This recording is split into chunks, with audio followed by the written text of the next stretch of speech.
Nobody knows.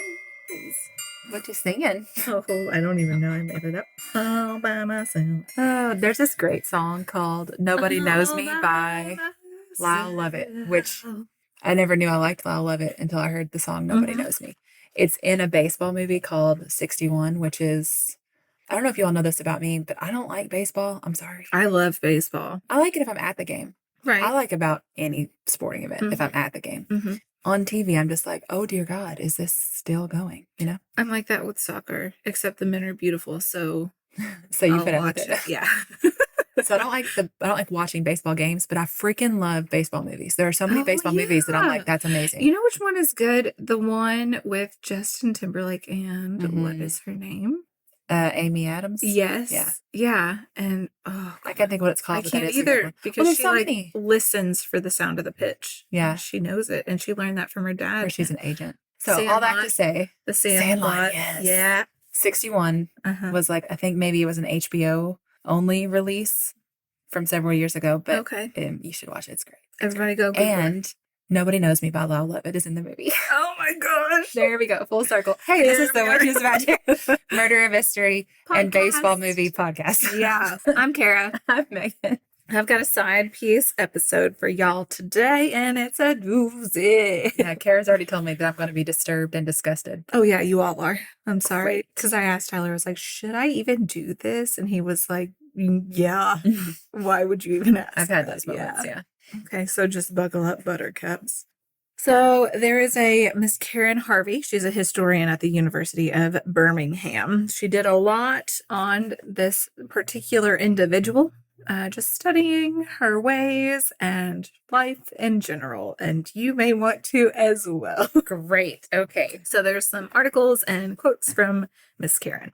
Okay. So there is a Mary Toft. She was born Mary Denyer, I think, in 1703 in Godalming, which is about 40 miles from London.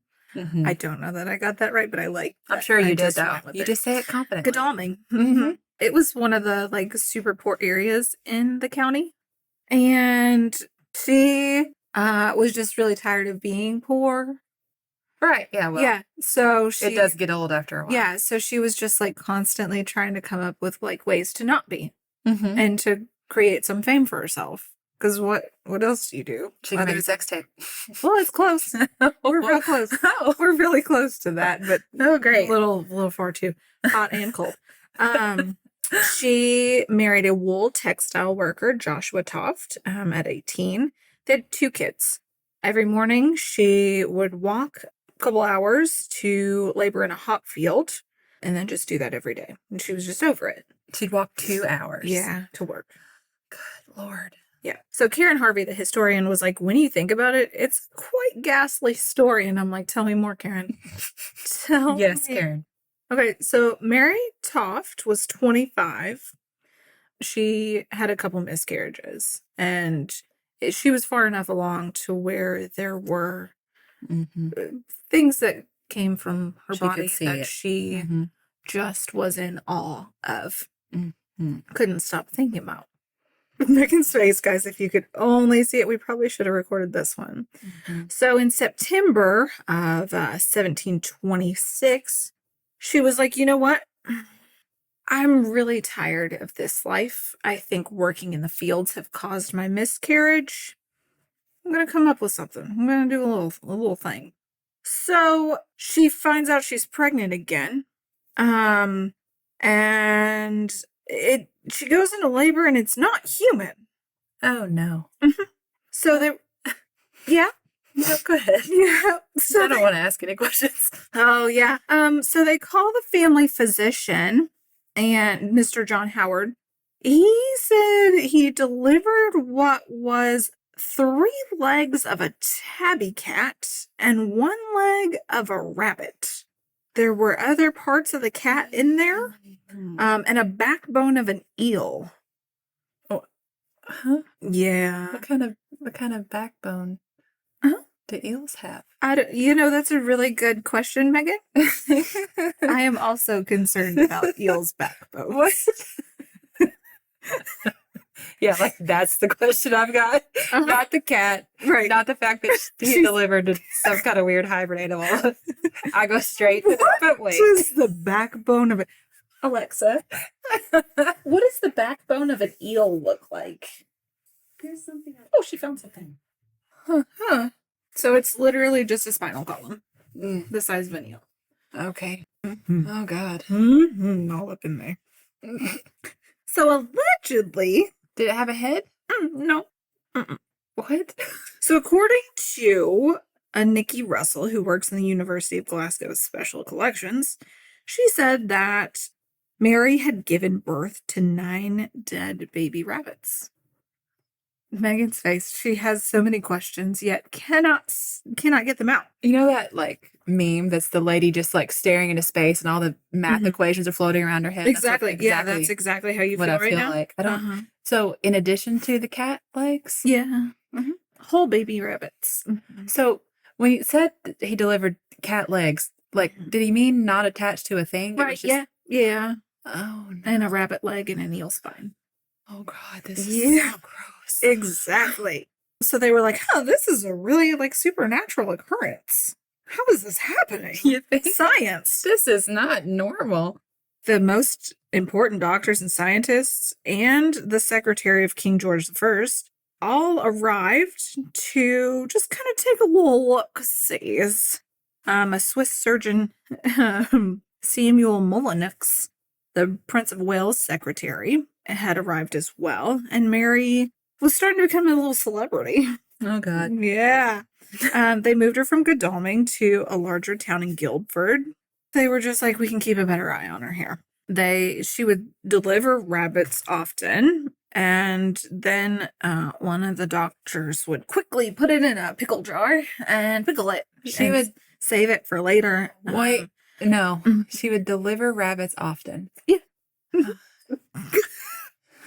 Yeah. And then he would pickle it. Yeah, he'd put it in a jar. For later. Mm-hmm.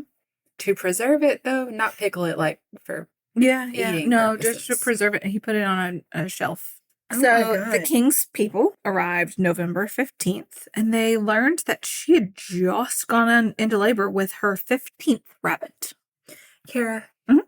was she... Oh, you just wait. Yep. We're all thinking it, guys. We're all... Yeah. And we're all too afraid to say it out loud. Oh, yeah, I'll say it here in a minute. When they got there, they witnessed the births of a couple more. But then they were like, we're going to examine these bunnies, actually. Nobody else has done this. They're just pickling them. So we're going to take a look. And it turns out one of them has, like, hay and grass in its insides. So she given birth to that. Is she growing that in her uterus? Or, like, what's happening? Oh, my God. It said some appeared to be, like, new fetus rabbits. And others were maybe a couple months old, maybe 3 months old at the oldest. But they were, like, just super excited that this could potentially be her growing rabbits inside of her.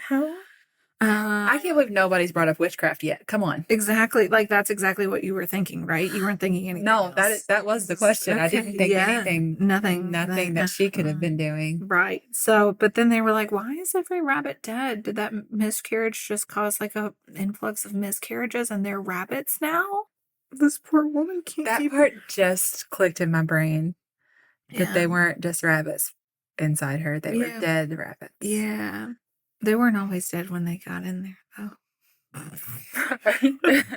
I love you, but I don't like you very much right now. I told you this would be a doozy of an episode. Okay, so one of the king's people was just like, I don't like this. No, me neither. This doesn't seem high five, dude. Yeah, this doesn't seem normal. I'm going to take one of these pickled rabbits back to the king. She said the reason she was giving birth to rabbits is because she was startled by a rabbit while working in a field. No. And there was a theory that was super popular at this time called maternal impression. People used it to explain birth defects and other disorders. There was a guy, the Elephant Man, and he said his mother was startled by an elephant. So they were just like, listen, she was startled by a rabbit in the field. And science. In hop field. Like this is exactly. This is what happens, you guys. There's eels falling from the sky. They ended up in her. Like, here we are. She was very startled. She was startled by said eel that smacked her in the head. Okay, so November 29th, they take her to a bathhouse in London to observe her a little more. She's examined frequently. Sometimes 10 doctors at a time are looking at her, all up in her. God. Some women, some men. Smell. Mm-hmm. I mean, the historian Harvey. The infections. Mm-hmm. Said she gave birth to no more rabbits, but also got super ill. Around this time, someone was caught trying to sneak a rabbit into Mary's room.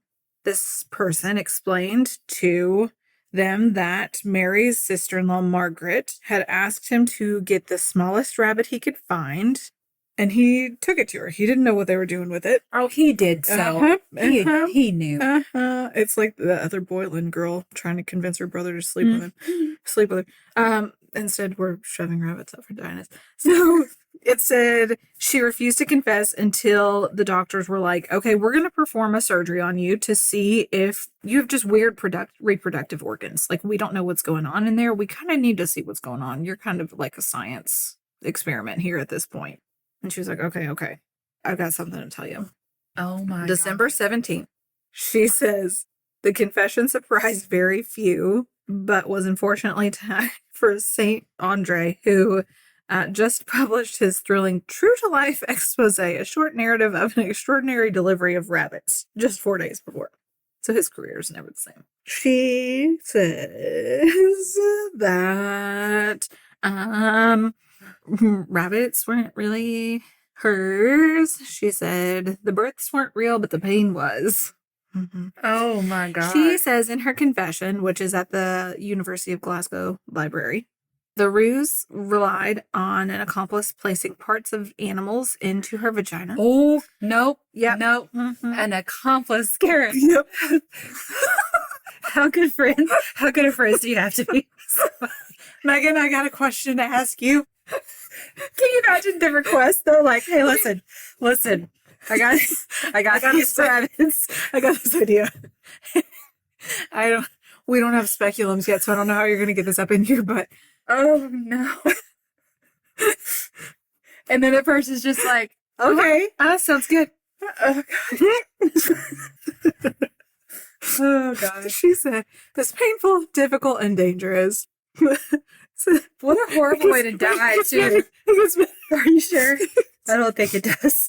It said, according to the reports, a lot of Mary's rabbits were often delivered with sharp nails intact because these animals were likely hidden in her body for several weeks. It's astonishing she didn't die of bacterial infection, but some of them were alive when they got in there. She was hoping that they'd be alive when they came out. They had nails? Yeah. Scratching around inside of her? Around in there. I am so sorry. It says that rabbits at the time symbolized the carelessness of nobility. So she was just like, I'll sock it to them. I'll show them I'm going to give birth to rabbits because they think I'm a poor pauper. Yeah, you really taught them a lesson, Mary. Oh, God. So the historian goes into, she was a young, extremely poor woman from a small town who was taken to London all the time, escorted and watched by titled, landed, aristocratic men. I think she was just playing the lead role in a performance orchestrated by other people. She's the main character. Mm-hmm. She is. So they revealed the hoax and the papers went crazy. They ridiculed every medical professional that was like so excited that this woman's giving birth to rabbits. I mean, I've got some questions about that too. Like none of y'all, it was like almost like the emperor's new clothes. Yeah. They all just kind of kept going along with it. Yeah, exactly. How could you, I mean, I know it's the 1700s, but. Yeah. So there's now like art and all these things that you can see, just images of her up on a table and like rabbits around on the ground and like all these things. And it's just what I was just thinking about. Yeah. Is how like for the meat shower episode and the eel episode. Oh my God. Like rabbits. If I don't find free artwork that we're allowed to use, I'll make something. I'm going to have to make something for this.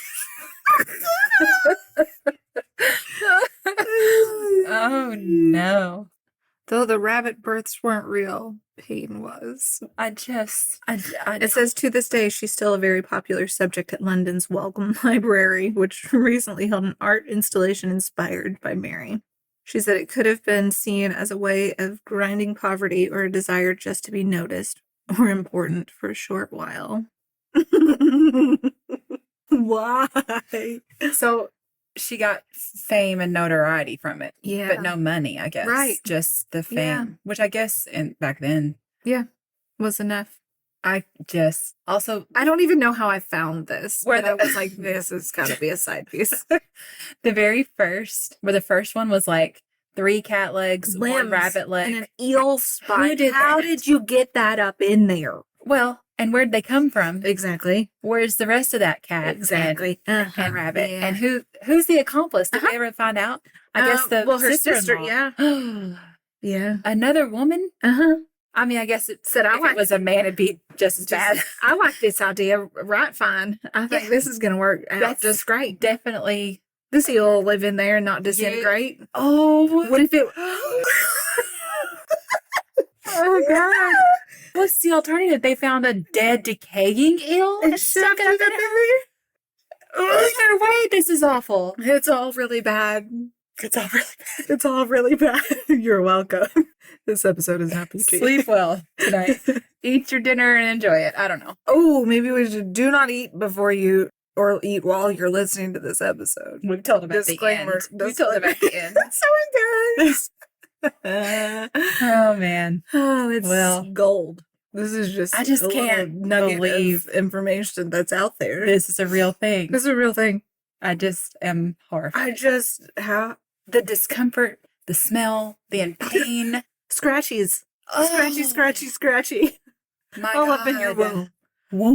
My womb. Okay. I'm just so... There's so many things about it. It's like we're at the end of this episode, so I guess we could just say bye, but there's still so many unanswered questions and thoughts, and I just want to know why. Why did someone agree to... It wasn't just her. I thought she was doing it herself, but someone else did it. No, yeah. She had help. Also, that had to have been painful. Oh, for sure. And also to even get it in there. Also, these were some sneaky peeks because the doctors were watching her constantly for her to give birth to 15 or however many it was. How'd they get up in there and get out of there while the doctors didn't know? And then the doctors were like, oh my gosh, she's given birth to a litter. Unless the doctors may have been getting some notoriety too, so maybe they knew, but they're just like, whatever. Everybody's benefiting off of it or something weird. I don't know. Again, that's involving multiple doctors. Why? But then the fact that one doctor was like, I'm going to look at its stomach, and then was like, there's grass and hay in here. I like how the king's man was like, I don't like this. I don't like this, guys. I'm going to take this one back to the king. This makes me real uncomfortable. I'm going to go back to my place. Oh, God. Okay, well, you're welcome. You're so welcome. Told you it was going to be a doozy. We love you so much. If you would like to send us any... no hate mail. No rabbits. We love to hear everything you have to say about this particular episode. You can go right to the Facebook group and talk about it. I'm sure we will absolutely be talking about it. So you can go there. The link is in the show notes, as well as a bunch of other ways to reach us. Okay. Have a fantastic day. Goodbye. Goodbye.